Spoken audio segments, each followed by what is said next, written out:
العالمين له الحمد الحسن والثناء الجميل وأشهد أن لا إله إلا الله وحده لا شريك له يقول الحق وهو يهدي السبيل وأشهد أن محمدا عبده ورسوله صلى الله عليه وعلى آله وأصحابه أجمعين.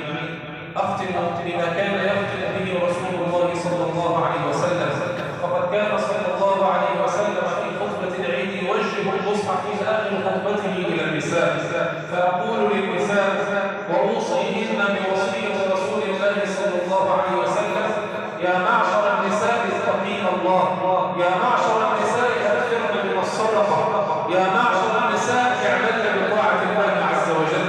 أجيب بكل امرأة مسلمة وأحذرها بتحذير رسول الله صلى الله عليه وسلم لها أن تخرج من بيتها متعطرة متزينة متبرجة، فإن هذا من أعظم الذنوب التي جاء النهي عنها في كتاب الله وسنة رسوله صلى الله عليه وسلم.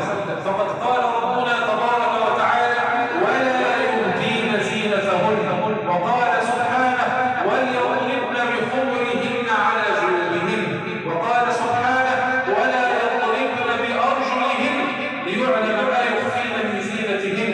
فهذه الآيات تنهى النساء عن إبداء الزينة وإظهارها.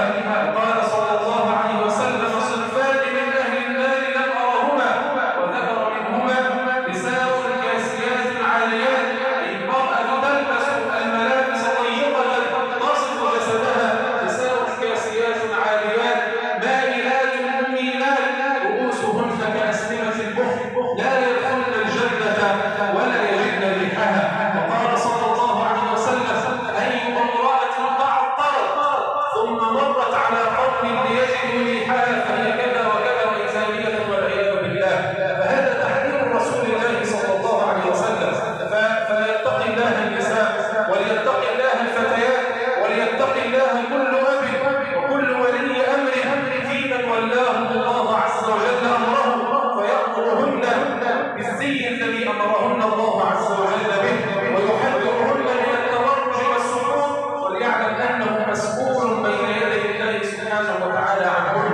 ثم أوصي النساء أيضا بأن يتقين الله عز وجل في أزواجهن، وأوصي الأزواج أن يتقوا الله سبحانه وتعالى في نسائهم، فإن النبي صلى الله عليه وسلم وصى على النساء فقال: استوصوا بالنساء خيرا، ووصى على الرجال فقال: إنما هو جنتك ونارك.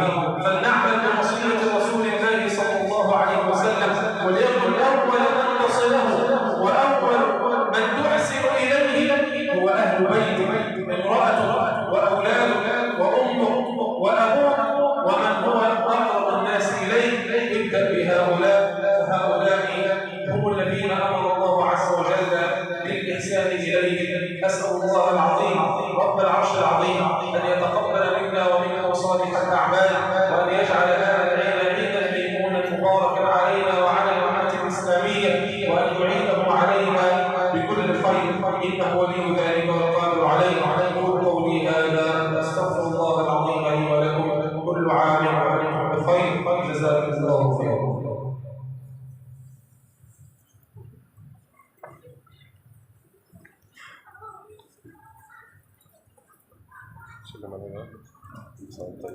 طيب، استنى بقى واحدة صورة بقى حلو.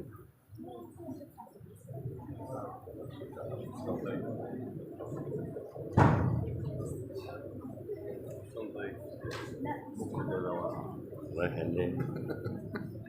استنى يا محسن بقى، خد دي بقى. الله عليك، كسرت. طيب